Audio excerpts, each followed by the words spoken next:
Hello everyone, আগের mini ব্লগেই তোমরা দেখেছো যে আমরা সারা রাত্রি ধরে এই ডেকোরেশনের কাজটা করেছিলাম। পরদিন সকালে উঠে খাওয়া দাওয়া করে আমরা সবাই মিলে আড্ডা মারছিলাম। আর এই যে দেখো, গিফটটা বেশ সুন্দর হয়েছে না?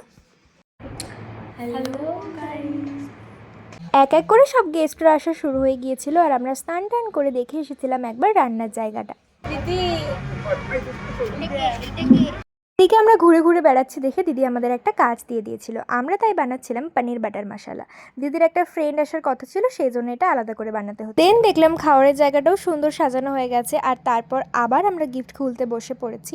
দেন তারপর সবাই মিলে সুন্দর করে রেডি হয়ে গিয়েছিলাম, আর এখানে কেক কাটার টেবিলটাও আমরা একটু ফুল দিয়ে সাজিয়ে দিচ্ছিলাম। প্রচুর প্রচুর গরম ছিল সেদিনকে, বেশিরভাগ টাইমটাই আমরা এসির মধ্যে ছিলাম, সেজন্য অতটাও বুঝতে পারছিলাম না। আর এই আমরা 3 মূর্তি, কমেন্টে জানিও আমাদের কেমন লাগছে। তারপর এদিকে জেম্মার জেঠুও সুন্দর করে রেডি হয়ে চলে এসেছিলো। ওরা একে অপরকে গিফট দিল, মালা বদল হলো, তারপর শুরু হলো কেক কাটিং। আমি এদিকে দাঁড়িয়ে দাঁড়িয়ে প্রচুর ছবি ভিডিও তুলছিলাম। রিম্পাদির তো পাত্তাই পাওয়া যাচ্ছিল না। আর আমরা দুজন এখানে বসে বসে ভাবছি কখন আমাদেরকে একটুখানি কেকের ভাগ দেওয়া হবে। আমাদের তো প্রচুর খিদে পাচ্ছিল এই কেকটা দেখেই আর কি।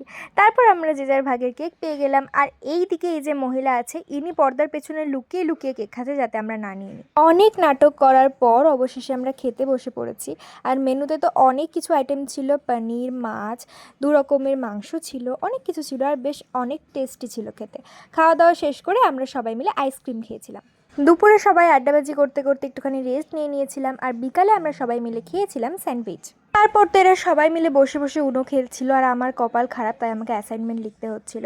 রাত্রিবেলা আমরা আবার সবাই মিলে খাওয়া দাওয়া করতে বসে পড়েছি। এখানে আমরা খাওয়া কম আর নাটক বেশি করছিলাম। আজকের জন্য এতটাই। দেখা হচ্ছে নতুন একটা মিনি ব্লগে। ততক্ষণের জন্য সবাই সুস্থ থেকো, ভালো থেকো, আমাদের পাশে থেকো, আর চ্যানেলটাকে একটা সাবস্ক্রাইব করে দিও।